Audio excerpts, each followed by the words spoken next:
Chapter 2, Mr. Green Homework Machine.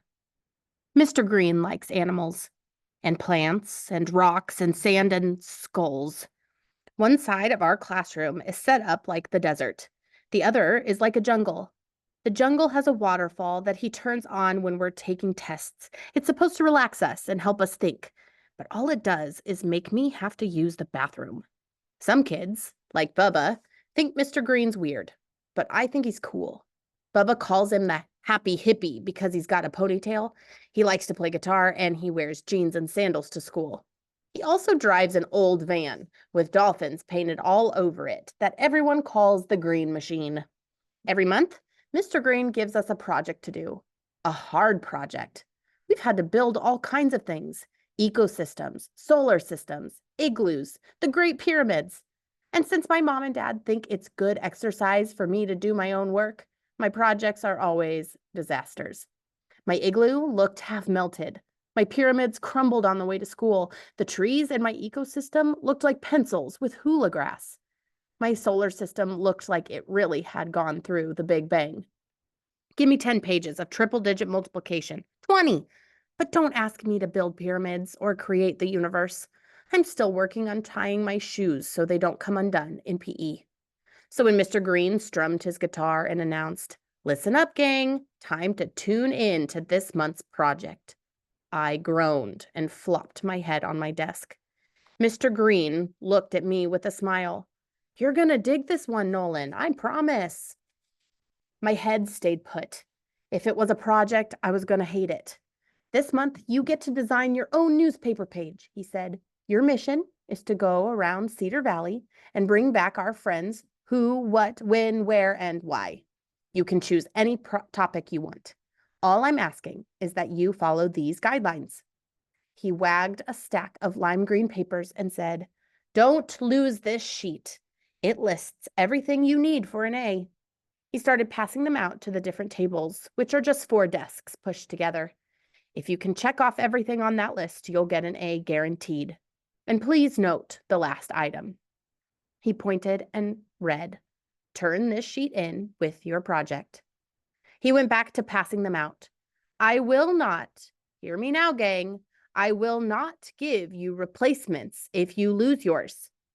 He counted out 4 sheets at our table and handed them to Randy Ricardo next to me.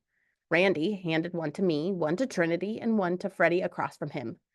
Then Mr. Green said, "And yes, you read that right. You may use your computer on this one." I sat up a little. What was that? He always made us do everything by hand.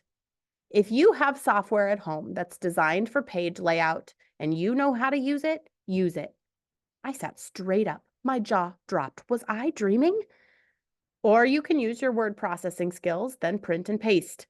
Book some time with Miss Circuit in the computer lab. She's expecting you.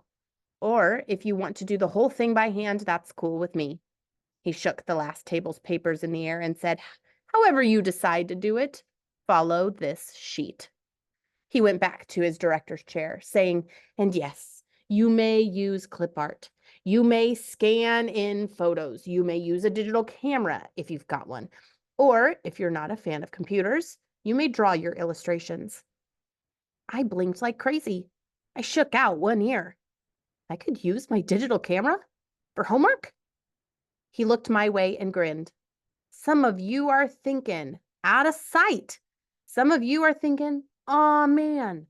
But all of you will grow from the experience, so remember." He picked up his guitar again, strummed through some familiar chords, and right on cue, we all sang out, "Attitude is everything." He swung the guitar back onto its stand. "Right on, now let's dig into the details. We've got until the bell rings to hammer this thing out."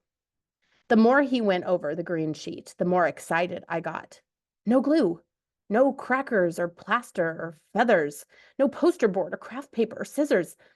I'll be able to work at the computer for hours every day without mom and dad telling me to shut down. I'd get to use the scanner and the camera and the internet. This was going to be great. When Mr. Green was done going over the project sheet, he asked us to put our heads down. "Close your eyes. Meditate. What do you want to report on? You could do your project on someone in Cedar Valley," he said. It could be a historical piece about Old Town. You could write about the animal shelter, report on the new hospital they're building across the river, profile a local sports hero. The most important thing is pick a subject that interests you.